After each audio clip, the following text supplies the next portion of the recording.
በደርግ መካከል የነበረው ሽኩቻ የተጧጧፈበት ወቅት ነበር። ከዛም በተጨማሪ ከደርግ ጋር ለመስራት በዙሪያ የተሰለፉት መኢሶን፣ ወዝሊክ፣ ማሌሪድና ኢጫት የተባሉት ፓርቲዎችም እርስ በርሳቸው መፋጨቱን ተያይዘውታል። የእነዚህ ፓርቲዎችና የደርግ ጠላት ተብሎ የተፈረጀው ኢህአፓም ስልጣን ለመያዝ በብዙ አቅጣጫ እንቅስቃሴውን አፏፉሟል። በዚህ ወቅት ኢህአፓ በደርግ ውስጥም ሰርጎ መግባት ችሎ እንደነበር ይነገራል።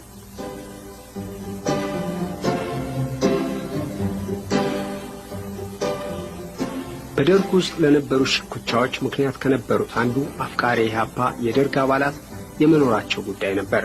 ከነዚህ መካከል ሻምበል ሞገስ ወልደ ሚካኤልና የመቶ አለቃ አለማየሁ ኃይሌ የተባሉት በደርግ ውስጥ ከፍተኛ ተጽዕኖ የነበራቸው የተማሩ መኮንኖች የኢህአፓ አባል እንደነበሩ ብዙዎች ይስማሙበታል።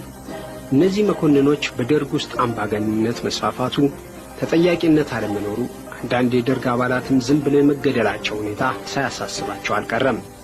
ከሁሉም በላይ ደግሞ የሻለቃ መንግስቱ ስልጣንን በሙሉ እጃቸው ውስጥ አስገብተው የፈለጉትን የማሰሩና የመግደሉ ሁኔታ ሌሎችን አስክቷል። ቀደም ባሉት ወራት በ68 ክረምት ላይ ሻምበል ሲሳይ ሀብቴ በደርግ ላይ አሲሯል በሚል ተገድለዋል።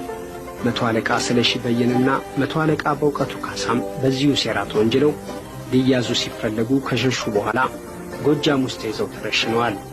ሻለቃ ኪሮስ አለማየሁም በእስር ቤት እንዳሉ ራሳቸውን ማጥፋታቸው ተነገረ።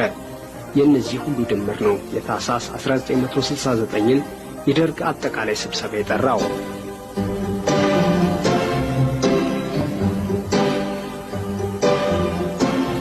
ስብሰባው አስተዳደራዊ መዋቅር ማሻሻያ በማርቀቅና ይህንንም በአዋጅ በማጽደቅ ይጠናቀቃል።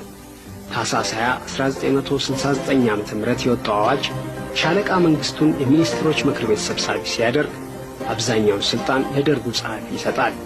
የደርጉ ጸሐፊ የነበሩት አፍቃሪ ኢህአፓ የሚባሉት መቶ አለቃ አለማየሁ ኃይሌ ሲሆኑ ሌላው የኢህአፓ ደጋፊ የሚባሉት ሻምበል ሞገስ ወልደ ሚካኤል የፖለቲካና የውጭ ጉዳይ ኃላፊነትን ያዙ።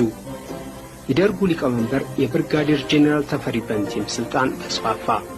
ርዕሰ ብሔርና የጦር ኃይሎች ጠቅላይ አዛዥ ከመሆናቸውም በላይ የደርጉ ጠቅላላ ጉባኤ የማዕከላዊና የቋሚ ኮሚቴው ሊቀመንበር ሆኑ።